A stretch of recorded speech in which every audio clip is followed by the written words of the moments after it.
कभी आपने ये महसूस किया है कि आप बाहर से बिल्कुल ठीक दिखते हैं, काम कर रहे हैं, जिम्मेदारियां निभा रहे हैं, हंस भी रहे हैं, लेकिन अंदर कहीं कुछ लगातार टूटता जा रहा है?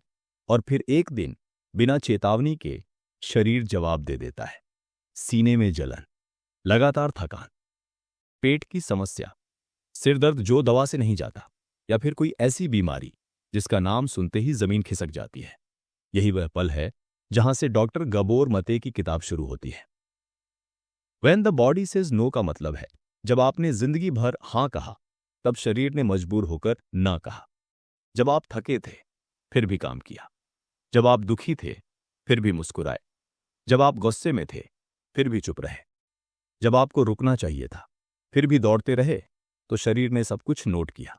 शरीर भूलता नहीं है, शरीर माफ नहीं करता, शरीर सिर्फ इंतजार करता है।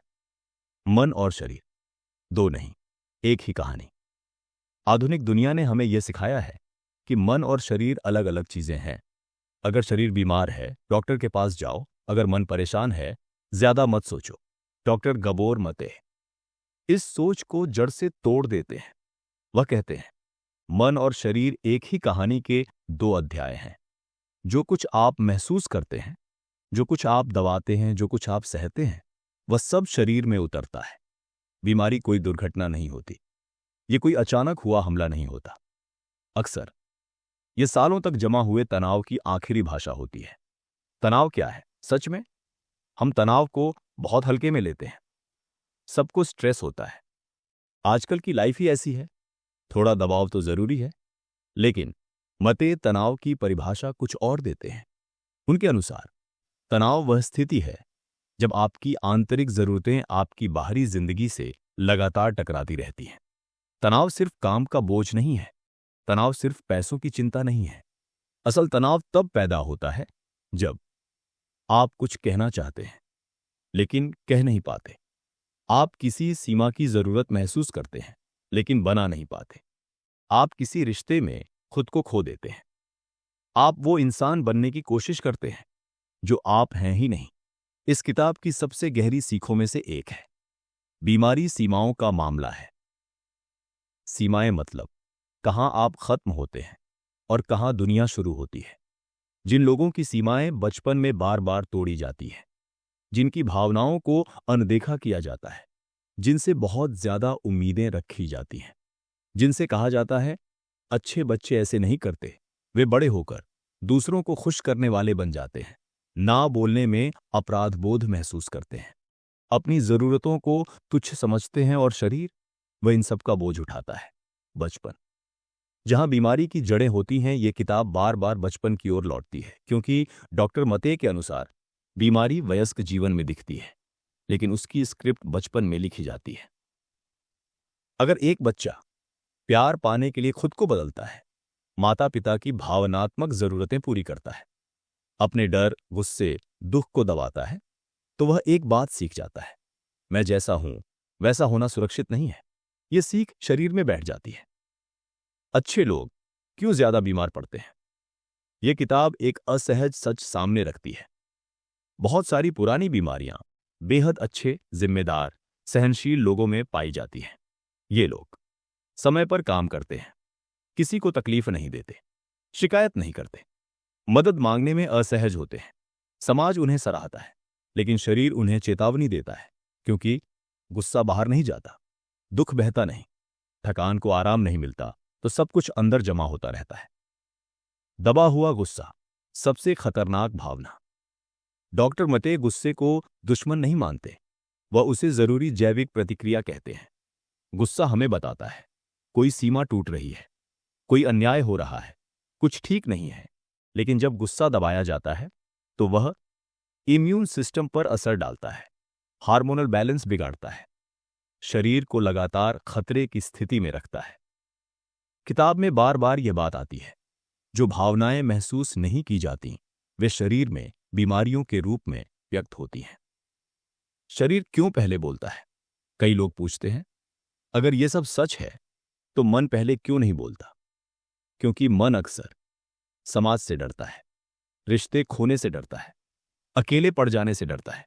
शरीर को ये डर नहीं होते। शरीर का काम है सच बोलना। और जब मन चुप रहता है तो शरीर बोलता है। इस किताब में कई सच्ची कहानियां हैं कैंसर, ALS, ऑटोइम्यून डिजीज से जूझते लोगों की। हर कहानी अलग है, लेकिन पैटर्न वही है। बचपन में भावनात्मक दमन, वयस्क जीवन में अति जिम्मेदारी, खुद को आखिरी नंबर पर रखना, और फिर बीमारी। माते यह नहीं कहते कि आपकी बीमारी आपकी गलती है। वह कहते हैं आपका शरीर वही कर रहा है जो उसने सीख लिया था। यह किताब आपको डराने के लिए नहीं है। यह किताब यह कहने के लिए नहीं है कि अगर आप गुस्सा करेंगे तो बीमार हो जाएंगे, अगर आप तनाव में हैं तो कैंसर हो जाएगा। नहीं, यह किताब कहती है अपने शरीर की आवाज सुनो, इससे पहले कि उसे चिल्लाना पड़े। इस पहले हिस्से में हमने समझा कि बीमारी अचानक नहीं आती, तनाव सिर्फ काम का दबाव नहीं होता, बचपन की भावनात्मक चोटें शरीर में रहती हैं। सीमाएं न बना पाना बीमारी को जन्म दे सकता है। दबा हुआ गुस्सा जहर बन जाता है। और सबसे जरूरी बात, शरीर आपका दुश्मन नहीं है, वह आपका सबसे ईमानदार दोस्त है। अगर पार्ट 1 में यह सवाल उठा था कि शरीर क्यों बीमार होता है, तो पार्ट 2 में हम यह समझने की कोशिश करेंगे कि शरीर ने यह सब सीख कहां से लिया। डॉक्टर गॉबर मेटे के अनुसार बीमारी का असली बीज अक्सर उस समय बोया जाता है जब इंसान को यह भी नहीं पता होता कि वह क्या महसूस कर रहा है, यानी बचपन। बच्चा तर्क नहीं करता, वह विश्लेषण नहीं करता, वह यह नहीं पूछता कि यह सही है या गलत। बच्चा सिर्फ यह सीखता है, यहां सुरक्षित रहने के लिए मुझे कैसा होना पड़ेगा। अगर एक बच्चे को प्यार तभी मिलता है जब वह चुप रहता है, वह ज्यादा सवाल नहीं करता, वह गुस्सा नहीं दिखाता, वह मां बाप की उम्मीदों पर खरा उतरता है, तो बच्चा एक बहुत खतरनाक समझ बना लेता है। मेरी असली भावनाएं खतरा हैं। यह समझ दिमाग में नहीं, शरीर में बैठ जाती है। डॉ माथे बार बार कहते हैं बच्चे के लिए अटैचमेंट जिंदा रहने से भी ज्यादा जरूरी है। एक बच्चा खाना न मिले तो भी कुछ समय जी सकता है, लेकिन अगर उसे भावनात्मक जुड़ाव न मिले तो उसका नर्वस सिस्टम ही बिगड़ने लगता है। इसीलिए बच्चा अपने गुस्से को दबा देता है, अपने दुख को छुपा लेता है, अपनी जरूरतों को छोटा कर लेता है, क्योंकि प्यार खोना खुद को खोने से ज्यादा डरावना होता है। समाज अच्छे बच्चों की तारीफ करता है, जो ज्यादा सवाल नहीं करते, जो शिकायत नहीं करते, जो सबकी बात मानते हैं। लेकिन किताब यह दिखाती है कि यही अच्छे बच्चे अक्सर बड़े होकर क्रॉनिक बीमारियों से जूझते हैं, खुद की जरूरतें पहचान नहीं पाते, लगातार थकान महसूस करते हैं। क्यों? क्योंकि उन्होंने बहुत जल्दी सीख लिया था खुद होना सुरक्षित नहीं है। कंपल्सिव सेल्फ रिलायंस, अत्यधिक आत्मनिर्भरता। पार्ट 1 में हमने इसका जिक्र किया था, लेकिन यहां यह और साफ होता है। डॉ माटे ALS के कई मरीजों में एक समान गुण देखते हैं, मदद मांगने में असमर्थता। ये लोग सब कुछ खुद करना चाहते हैं, कमजोरी दिखाने से डरते हैं, दूसरों पर बोझ बनना नहीं चाहते। बाहर से यह ताकत लगती है, लेकिन अंदर से यह लगातार तनाव की अवस्था होती है। शरीर कभी आराम में नहीं जाता। किताब में गुस्से पर बहुत जोर दिया गया है, और इसकी वजह साफ है। गुस्सा कोई बुरी भावना नहीं है, यह एक सीमा निर्धारण की शक्ति है। जब कोई आपकी सीमा लांघता है तो गुस्सा कहता है रुको। लेकिन अगर बचपन में गुस्सा सजा का कारण बना, प्यार छिन जाने का डर बना, बदतमीजी कहलाया, तो इंसान सीख लेता है गुस्सा खतरनाक है, और फिर वह गुस्सा शरीर में उतर जाता है। शरीर गुस्से को कैसे याद रखता है? दबा हुआ गुस्सा कोर्टिसोल बढ़ाता है, इम्यून सिस्टम को दबाता है, सूजन, इन्फ्लेमेशन बढ़ाता है, यानी शरीर हर समय खतरे की स्थिति में रहता है, भले ही बाहर सब ठीक दिखे। मते कहते हैं बीमारी अक्सर वह काम करती है जो गुस्सा नहीं कर पाया। कैंसर और अच्छे लोग किताब में कई कैंसर मरीजों की कहानियां हैं।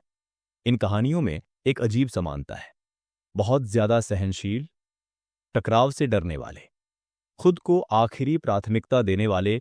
ये कोई आरोप नहीं है, ये एक पैटर्न है। माते साफ कहते हैं कैंसर गुस्से से नहीं होता, लेकिन गुस्से का दमन शरीर को कमजोर कर सकता है। यह किताब का सबसे व्यावहारिक सबक है। अगर अपराध बोध और नाराजगी में से चुनना हो तो अपराध बोध चुनो। क्यों? क्योंकि अपराध बोध अस्थायी होता है। नाराजगी धीरे धीरे जड़ बनती है।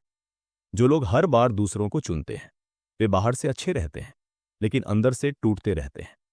किताब यह भी दिखाती है कि जिन रिश्तों में आप खुद नहीं हो सकते, जहां ना बोलना सुरक्षित नहीं, जहां आपकी भावनाएं अनदेखी होती हैं, वे रिश्ते शरीर पर बोझ बन जाते हैं। बीमारी कभी कभी उस रिश्ते की सच्चाई बता देती है जिसे हम स्वीकार नहीं करना चाहते। डॉक्टर मेटे बार बार स्पष्ट करते हैं, यह दोष लगाने की किताब नहीं है। अगर कोई बीमार है तो इसका मतलब यह नहीं कि उसने कुछ गलत किया, उसने ठीक से महसूस नहीं किया। इसका मतलब सिर्फ यह है कि उसका शरीर लंबे समय तक बहुत ज्यादा सहता रहा। पार्ट 2 का सार। इस हिस्से में हमने समझा बचपन कैसे शरीर को प्रशिक्षित करता है, अटैचमेंट क्यों भावनाओं से बड़ा होता है, अच्छे लोग क्यों ज्यादा बीमार पड़ते हैं, गुस्सा दबाने की शारीरिक कीमत, रिश्ते कैसे बीमारी से जुड़े हो सकते हैं, और सबसे अहम बात, आप जैसा हैं वैसा होना कोई बीमारी नहीं है, खुद को दबाना बीमारी है। पार्ट 1 और पार्ट 2 में हमने यह समझने की कोशिश की कि बीमारी क्या है और कहां से जन्म लेती है। अब पार्ट 3 में हम उस जगह पहुंचते हैं जहां शरीर धीरे धीरे नहीं बल्कि जोर से बोलता है। यह वह चरण है जहां चेतावनियां नजरअंदाज हो चुकी होती हैं और शरीर को कठोर भाषा अपनानी पड़ती है। डॉ गॉबर मेटे सबसे पहले इस भ्रम को तोड़ते हैं कि बीमारी अचानक होती है। कोई एक दिन उठकर बीमार नहीं होता। बीमारी वर्षों की थकान का परिणाम होती है, लगातार दबी भावनाओं का योग होती है, अनसुनी जरूरतों की जमा पूंजी होती है। शरीर पहले थकान भेजता है, नींद बिगाड़ता है, पाचन गड़बड़ करता है, छोटे छोटे दर्द देता है। लेकिन जब हम कहते रहते हैं अभी टाइम नहीं है, सब ठीक हो जाएगा, मजबूत बनो, तो शरीर अगला स्तर चुनता है। ऑटो इम्यून बीमारियां इस किताब का एक अहम हिस्सा है। इनमें शरीर का इम्यून सिस्टम खुद के ही ऊतकों पर हमला करता है।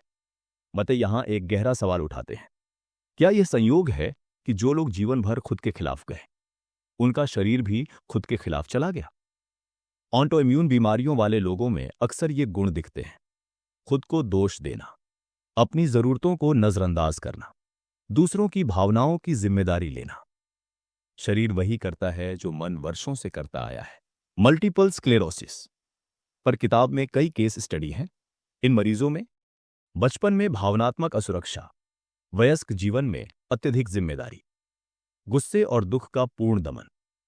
मते बताते हैं कि एमएस कोई सोच की बीमारी नहीं है, लेकिन लंबे समय तक दबे तनाव नर्वस सिस्टम को असंतुलित कर सकते हैं। शरीर यहां भी किसी दुश्मन से नहीं, अपने ही मालिक से लड़ रहा होता है। एएलएस इस किताब का सबसे संवेदनशील और गंभीर विषय है।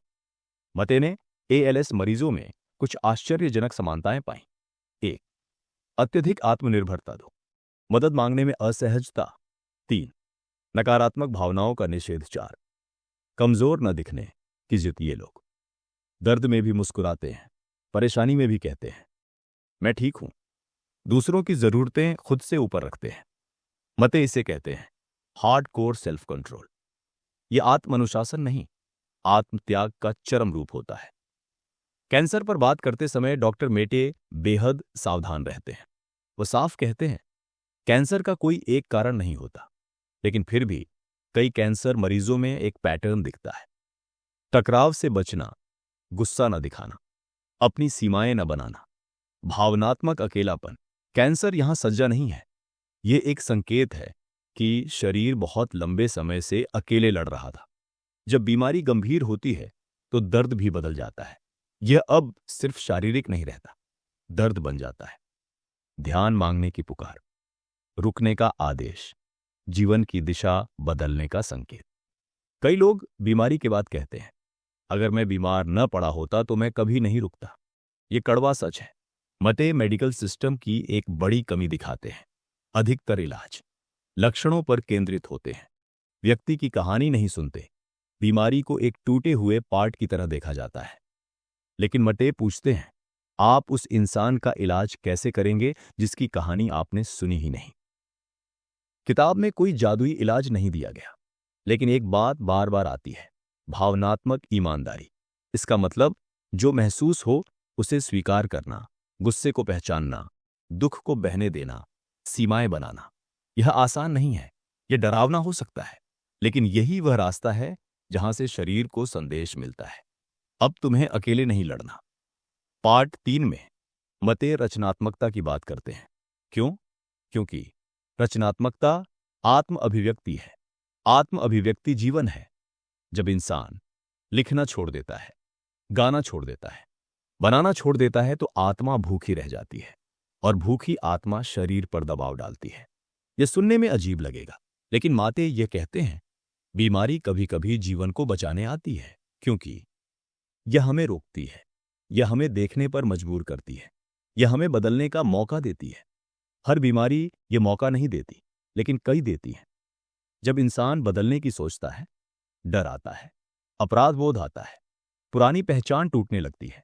लेकिन अगर बदलाव नहीं हुआ तो शरीर फिर बोलेगा, शायद और जोर से। पार्ट 3 का सार इस हिस्से में हमने देखा। गंभीर बीमारियों के भावनात्मक पैटर्न, ऑटोइम्यून डिजीज का गहरा अर्थ, ALS और अत्यधिक आत्मसंयम, कैंसर और चुप्पी का रिश्ता, भावनात्मक ईमानदारी का महत्व, और सबसे अहम बात, बीमारी आपकी दुश्मन नहीं है, वह आपकी कहानी का वह अध्याय है जिसे आपने पढ़ने से मना कर दिया था। पार्ट 1, पार्ट 2 और पार्ट 3 में हमने शरीर की भाषा सुनी। अब पार्ट 4 में हम उस सवाल के सामने खड़े हैं जिससे ज्यादातर लोग बचते हैं। अगर शरीर सच कह रहा है तो अब हमें क्या बदलना होगा? क्योंकि सच सुन लेना काफी नहीं होता, सच पर चलना सबसे मुश्किल होता है। डॉक्टर गॉबर मेटे एक बहुत गहरी बात कहते हैं, बीमारी का पहला काम मारना नहीं होता, उसका पहला काम रोकना होता है। रोकना उस रफ्तार को, उस जिंदगी को, उस पहचान को जो इंसान को धीरे धीरे खत्म कर रही थी। कई लोग बीमारी के बाद कहते हैं, अगर यह ना होता तो मैं कभी रुकता नहीं, मैं कभी नहीं देखता कि मैं क्या खो रहा था। बीमारी अक्सर वह ब्रेक बन जाती है जो हमने खुद को कभी नहीं दिया। समस्या ये नहीं है कि हम बीमार क्यों पड़ते हैं, समस्या ये है कि हम किस समाज में स्वस्थ रहने की कोशिश कर रहे हैं।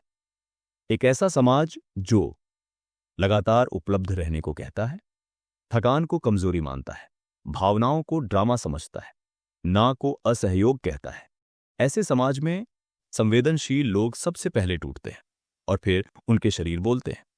हैमर सिंड्रोम, यह किताब पूरी होने से पहले एक ईमानदार सवाल खड़ा करती है। क्या डॉक्टर गबोर मते हर बीमारी को भावनात्मक कारणों से जोड़ देते हैं? कई आलोचक कहते हैं, अगर आपके पास हथौड़ा है तो हर समस्या कील लगने लगती है। और यह आलोचना पूरी तरह गलत नहीं है, क्योंकि हर बीमारी का कारण तनाव नहीं होता। हर मरीज की कहानी एक जैसी नहीं होती। जेनेटिक्स, पर्यावरण, संक्रमण, सबकी भूमिका है। लेकिन माते खुद भी यह स्वीकार करते हैं। उनकी किताब यह नहीं कहती बीमारी सिर्फ तुम्हारी भावनाओं से हुई। वह कहती है, भावनाओं को पूरी तरह नजरअंदाज करके हम अधूरी तस्वीर देख रहे हैं। यह किताब यह नहीं कहती कि बीमार होना आपकी गलती है, अगर आप सही सोचते तो ठीक हो जाते। बीमारी सिर्फ माइंडसेट है। यह किताब दोष नहीं देती, यह जिम्मेदारी देती है, और दोनों में जमीन आसमान का फर्क होता है। मते कोई चमत्कारी इलाज नहीं देते, वह कोई 7 स्टेप फॉर्मूला नहीं बेचते। वह सिर्फ एक दिशा दिखाते हैं, एक जागरूकता, अवेयरनेस। मैं क्या महसूस करता हूं, मैं क्या दबा रहा हूं, मैं कहां खुद से झूठ बोल रहा हूं। 2 सीमाएं, बाउंड्रीज। मैं कहां हां कह रहा हूं जब मुझे ना कहना चाहिए। मैं किस कीमत पर अच्छा बन रहा हूं। 3 भावनात्मक ईमानदारी, गुस्सा महसूस करना, दुख स्वीकार करना, डर को छुपाना नहीं। भावनाएं दुश्मन नहीं हैं, वे संदेश हैं। किताब का सबसे व्यावहारिक सबक, ना कहना स्वार्थ नहीं है, यह आत्मसंरक्षण है। जो लोग हमेशा दूसरों को चुनते हैं वे धीरे धीरे अपने शरीर को अकेला छोड़ देते हैं। ना कहना रिश्ते तोड़ सकता है, इमेज खराब कर सकता है, अपराध बोध ला सकता है, लेकिन ना न कहना शरीर तोड़ देता है। चुनाव कठिन है, लेकिन कीमत साफ है। यह लाइन किताब के अंत में और भारी हो जाती है। अगर अपराधबोध और नाराजगी में से चुनना हो तो हर बार अपराधबोध चुनो, क्योंकि अपराधबोध आपको इंसान बनाए रखता है, नाराजगी आपको अंदर से खोखला करती है। नाराजगी शरीर में सूजन बनती है, रिश्तों में दूरी बनती है, आत्मा में जहर भरती है। मते अंत में रचनात्मकता की ओर लौटते हैं, क्योंकि रचनात्मकता आत्म अभिव्यक्ति जीवन। जब इंसान लिखता नहीं, बोलता नहीं, बनाता नहीं तो उसका जीवन सिर्फ निभाना बन जाता है, और निभाई गई जिंदगी शरीर से कीमत मांगती है। कई लोग बीमारी के बाद कहते हैं, मैं अब पहले जैसा नहीं हूं, और यह सच है। लेकिन माते पूछते हैं, क्या पहले जैसा होना सच में अच्छा था? बीमारी के बाद कुछ लोग धीमे हो जाते हैं, कुछ लोग सच्चे हो जाते हैं, कुछ लोग पहली बार अपनी सुनते हैं। बीमारी यहां अंत नहीं, संक्रमण बिंदु बन सकती है। यह किताब उन लोगों के लिए है जो हमेशा मजबूत बने रहते हैं, जो सब संभाल लेते हैं, जो कभी शिकायत नहीं करते। यह किताब हर उस इंसान के लिए है जिसका शरीर चुपचाप सब सहता आया है। लेकिन यह किताब बहुत ज्यादा तनाव में तुरंत पढ़ने के लिए नहीं है, क्योंकि सच कभी कभी भारी होता है। किताब का अंतिम संदेश अगर इस पूरी किताब को एक वाक्य में समेटना हो तो वह यह होगा, अपने शरीर की आवाज सुनो इससे पहले कि उसे चिल्लाना पड़े। शरीर आपका दुश्मन नहीं है, वह आपका सबसे वफादार साथी है। वह आपको सजा नहीं दे रहा, वह आपको बचाने की कोशिश कर रहा है।